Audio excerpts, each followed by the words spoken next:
Ici Nicolas Anderson. Aujourd'hui, on va parler de la nouvelle série Netflix sortie vendredi, Ju-On Origins. Alors je vais commencer par une critique sans spoiler, pour rappeler un peu la base de la série, ce qui se passe, etc. Et une section spoiler où j'entrerai un peu plus dans le détail, pour ensuite finir par la conclusion globale. Cette série japonaise reprend les origines d'une histoire bien connue, celle de The Grudge. Pour les trois du fond qui n'auraient pas suivi, The Grudge, c'est un film américano-japonais sorti en 2003 avec Sarah Michelle Gellar. Oui, Buffy. C'est un remake du film japonais Ju-On, sorti en 2002, qui nous raconte l'histoire de The Grudge. C'est une femme retrouvée morte dans sa maison qui aurait tué son enfant. Donc cette série, elle est aussi japonaise, elle est composée de 6 épisodes de 28 minutes en moyenne, et déconseillée aux moins de 16 ans. Alors la série commence par des images d'archives pour nous rappeler qu'elle est inspirée de faits réels sur une affaire qui s'est déroulée au Japon dans les années 70-80. Nous avons dès les premières minutes un aperçu sur la maison la plus connue de ces dernières décennies.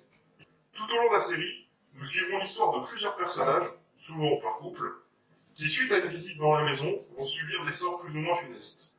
Et on suivra en parallèle l'histoire d'un enquêteur qui cherche à découvrir ce qui se passe dans cette maison. La série se développe sur plusieurs années, de 1988 à 1997, ce qui du coup nous laisse le temps de voir les personnages évoluer et les conséquences de ce qui leur arrive à long terme. Ce que je trouve une bonne idée. Pour la majorité de l'horreur présente dans cette série, surtout dans les 3 premiers épisodes, on a affaire à de la violence humain contre humain. On se croirait presque dans une compilation des émissions crime qui passent tard le soir en ce moment. La limitation de l'âge à moins de 16 ans se comprend, car les morts sont plutôt violentes, certaines scènes sont très dérangeantes, et l'atmosphère globale des premiers épisodes est très malsaine. On assiste à un viol, un kidnapping, des meurtres, à un accouchement par césarienne avec un couteau. Passé ce sentiment de série presque gore et parfois malsaine, le côté surnaturel, qu'on s'attend à voir avec une série The Grudge, est peu présent. Il n'arrive que par moments, par des incrustations en arrière-plan. Le côté positif, c'est que l'on n'a pas à subir de jumpscares putassiers comme on nous sert dans tous les nouveaux films d'horreur. On a à la place plusieurs apparitions furtives ou non, tout au long de la série, des événements surnaturels dans l'arrière-plan. Alors le problème avec ces apparitions furtives, c'est qu'au fur et à mesure de la série, on finit par s'y habituer, et elles ont moins d'impact. Malheureusement, comme toute série surnaturelle, on n'échappe pas à la partie spiritisme et exorcisme, souvent très présente dans le genre, mais qui ici n'est pas soulignée, donc c'était pas nécessaire, mais pas plus gênant que ça. Pour les fans de la saga, on y retrouve tous les codes qu'on connaît de The Grudge, que ce soit sonore, donc les bruits, ou les environnements, comme la maison. Côté acteurs, les acteurs sont plutôt bons, il n'y a rien à redire, la réalisation elle est plutôt propre aussi. Ça reste du classique, il n'y a pas de plan où on se dit « Waouh, le réalisateur a trouvé tel ou tel mécanisme pour nous montrer telle ou telle chose ». C'est assez banal. La musique, elle est présente, pas en surdose, mais elle reste pas en tête non plus, il n'y a pas un thème bien précis à chaque apparition. Je trouve ça un peu dommage. Au niveau des décors, pareil, rien de choquant, on est dans des banlieues pavillonnaires, dans des immeubles, dans des collèges, des environnements tout à fait classiques. Ça nous rappelle que l'histoire pourra se passer dans votre monde. On va maintenant passer à la partie spoiler, donc ceux qui ne veulent pas être spoilés, merci de vous rendre au timecode qui sera ci-dessous. Bon, pour la partie spoiler, par où commencer? Je pense que le plus important, ce qui me marque encore en ce moment, c'est les effets spéciaux.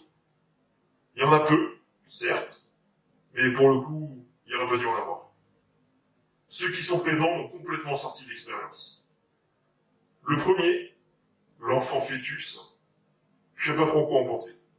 Effectivement, montrer un fœtus, ça doit pas être la chose la plus simple à réaliser aujourd'hui. Surtout que j'ai pas regardé le budget de la série, mais à mon avis, ils doivent pas avoir des grosses maisons de production comme pourraient avoir les films Marvel.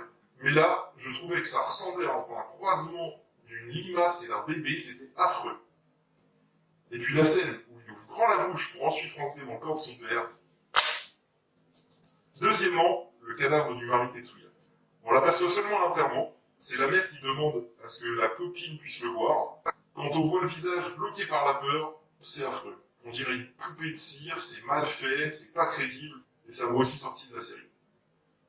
Pour en finir sur les effets spéciaux, lors de la scène de flashback du chercheur en paranormal Monsieur Okajima, on voit, quand il est petit, une ombre essayer d'attaquer la baie vitrée avec une branche.